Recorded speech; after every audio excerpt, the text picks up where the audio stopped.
Good day everyone. Welcome to Alice's Notes.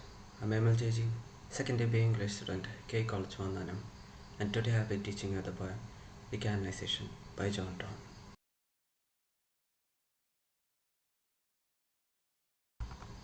Now you might be wondering who John Donne is. John Donne is considered one of the best metaphysical poets who enriched the literary canon in the 17th century with his remarkable poems and sermons. His major works include The Canonization, The Ecstasy, A Valediction Forbidding Mourning, and Pseudo-Martyr. But you might ask, who are metaphysical poets? Metaphysical poets wrote poems with themes such as religion and love. They also made use of unusual comparison or strange imagery in their poems. So what does the title The Canonization refer to? The literal meaning of the term is the process of how a person becomes a saint after his or her death, or how a martyr becomes a saint. But the title suggests the speaker's belief that he and his beloved will become saints of love in the future. Now let's talk about the poem. The poem consists of 5 stanzas. It was published in 1663 after John Donne's marriage to Anne More. The poem follows the rhyme scheme A, B, B, A, C, C, C, A, A. The opening suggests that the poem is addressed to an unnamed friend.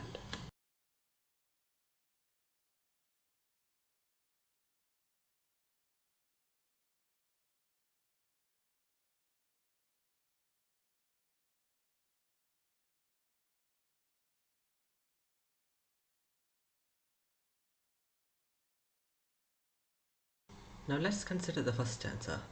Here we can see that the speaker asks his friend, the unnamed addressee of the poem, to be quiet and thus allow him to love his beloved and not to belittle him for loving.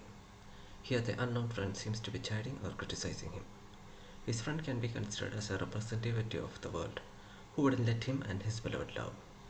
Here the speaker asks him to insult him for other things such as his ailments such as palsy and gout or his grey hair or ruined fortune instead of insulting him in the name of his love. The speaker is now in deep love so that he does not care about wealth.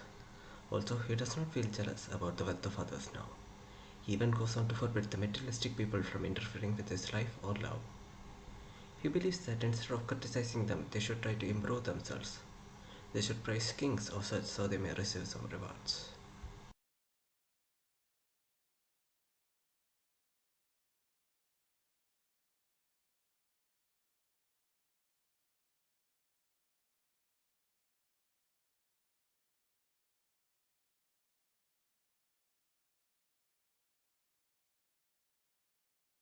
Now on to the second stanza. He begins by asking rhetorically that if anyone was hurt or any hurt had been caused by his love. He says that neither his sighs have drowned ships, or his tears have flooded lands, or his cold chilled spring. The heat in his veins had not caused more people to die of the plague.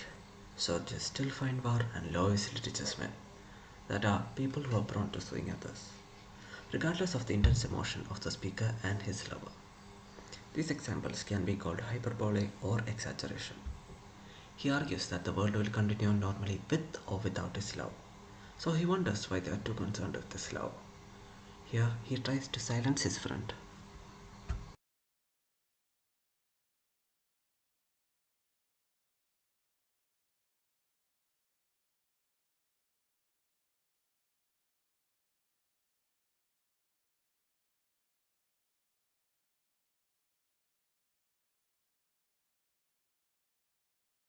In the third stanza, the poet uses various images to describe the nature of love. At first he uses the example of a fly and a taper.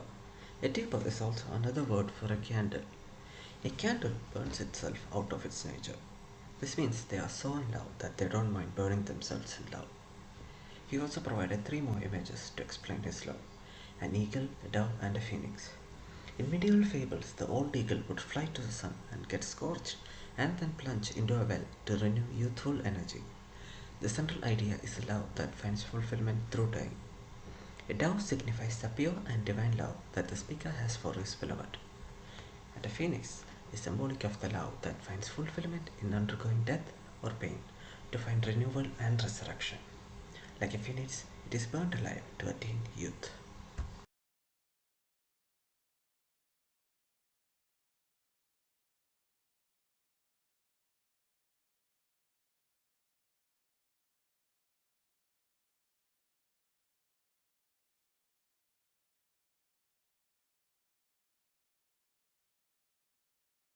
The fourth stanza of the poem says that the speaker believes that if they don't glorify their love, they can die by it. He says that the writings or poems about the love will canonize them. The boy says that he and his lover can die by love if they cannot live by it. Granted, if the legend is not fit for tombs or caves, it will be fit for poetry. He believes poems written about their love will result in their canonization. They will become saints of love due to the constancy of their love in the face of all adversities.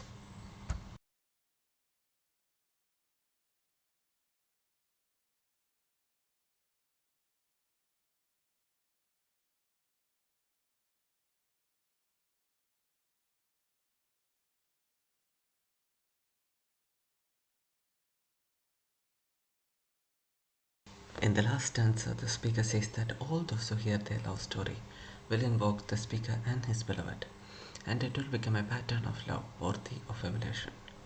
This in turn will uplift or elevate them, thus they will reach heaven. He uses the image glasses of your eyes to say that the whole world shrinks and gets reflected in the eyes of his beloved. By death they will become saints of love, and thus answer praise. Metaphysical conceit. Metaphysical conceit is an extended metaphor that creates an unconventional comparison between two very dissimilar objects. It is often associated with poets of the 17th century like John Donne and such, and is used to make a more intricate and intellectual device. Here, the word conceit does not mean its literal meaning, but instead means a concept. It is the use of series of metaphors or simile to develop a whole concept to layer onto the poem to create a meaning from it. John Donne makes an outstretched comparison between a person's spiritual faculties and a physical object in this poem. John Donne uses metaphysical conceit in various parts of the poem to explore the relationship between the lovers, and most of the comparisons have no grounding in reality.